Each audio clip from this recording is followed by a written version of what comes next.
चलिए आज देखते हैं फ्रैक्शन के बारे में। फ्रैक्शन क्या होता है? तो फ्रैक्शन उसको कहेंगे जिसे हम पी वाई क्यू के रूप में लिख सकते हैं। पी वाई क्यू के रूप में लिख सकते हैं, लेकिन ये ध्यान रखना है कि क्यू ज़ीरो नहीं होना चाहिए। क्यू ज़ीरो नहीं होना चाहिए।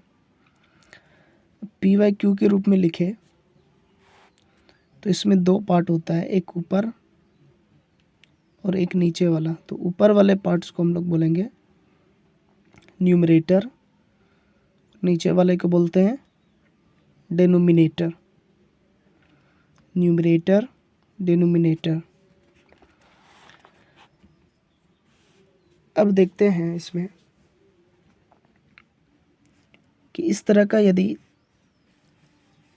चित्र दिया रहता है, फिगर दिया रहता है, तो किस तरह से इसको सॉल्व करते हैं। तो इसमें दो तरह से पूछा जाता है। हालांकि फ्रैक्शन अलग अलग चीज़ों का भी निकाल सकते हैं, लेकिन फ़िलहाल अभी यहाँ पर देखेंगे इसको कि टोटल पार्ट जितने हैं उसको नीचे लिखते हैं। यदि शेडेड, शेडेड का मतलब होता है रंगा हुआ, अनशेडेड का मतलब होता है जो रंगा हुआ नहीं है। तो यदि शेडेड पार्ट्स का पूछा तो उसके बारे में बताना है, उसके बाद अनशेडेड का यदि पूछता है तो उसको कैसे बताएंगे ये समझना है। इसमें टोटल 5 तरह के प्रश्न पूछे जा सकते हैं, पूछते भी हैं।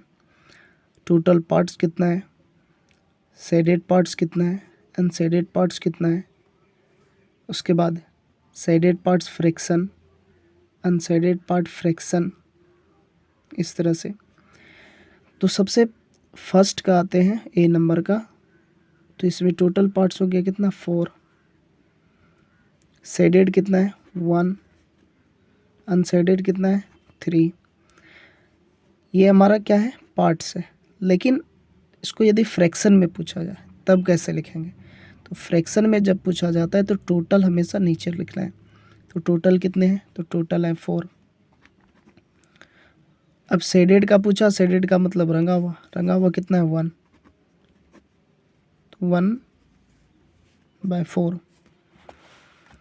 अनशेडेड का यदि पूछे तो अनशेडेड यानी जो रंगा हुआ नहीं है। टोटल हमेशा नीचे ही रखेंगे, ये ध्यान रखना है। टोटल जब भी होगा वो नीचे होगा।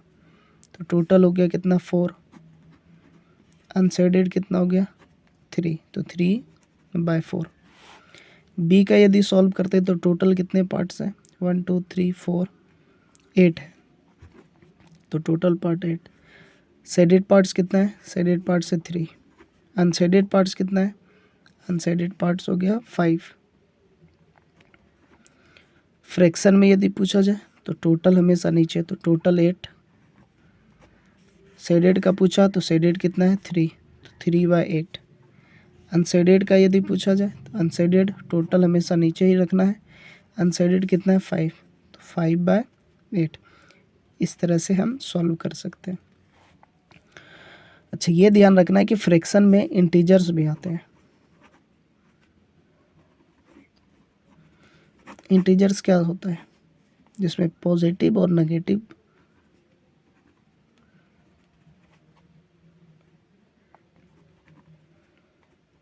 दोनों आ सकता है, वो कहलाता है इंटीजर्स। उसको हम लोग इंटीजर्स कहते हैं, जिसमें पॉजिटिव और नेगेटिव दोनों आते हैं, उसको इंटीजर्स बोलेंगे। जैसे 0 1 2 3 -1 -2। यदि इस तरह से भी है 0/3 तो इसको भी क्या बोलेंगे, फ्रैक्शन ही बोलेंगे। यदि इस तरह से -1/3, ये भी हमारा क्या कहलाएगा, फ्रैक्शन ही कहलाएगा। ये ध्यान रखना है। माइनस यहाँ पर है 1/3, ये भी फ्रैक्शन ही है। अच्छा, इसमें दो पार्ट्स हैं। इसमें यदि बोल दे फ्रैक्शन बनाना है तो न्यूमरेटर क्या करते हैं, ऊपर रखते हैं। जैसे यहाँ पर मैंने बताया था, ऊपर वाले पार्ट्स को बोलते हैं न्यूमरेटर, नीचे वाले को बोलते हैं डेनोमिनेटर। तो ऊपर वाला कितना हो जाएगा, 3, और डेनोमिनेटर कितना हो गया, 5। तो 3/5 हो गया, ये क्या कहलाएगा, फ्रैक्शन। उसी तरह से यहाँ पर यदि फ्रैक्शन ही दिया गया है, बताना न्यूमरेटर क्या डिनोमिनेटर क्या है। तो ऊपर वाला होता है न्यूमरेटर, न्यूमरेटर कितना हो गया 5, डिनोमिनेटर कितना हो गया 9। तो न्यूमरेटर हो गया 5, डिनोमिनेटर हो गया 9, डिनोमिनेटर कितना हो गया 9। तो ये ध्यान रखना है। इसके बाद आगे जब पढ़ेंगे तो टाइप्स ऑफ फ्रैक्शन उनके बारे में देखेंगे। बहुत बहुत धन्यवाद।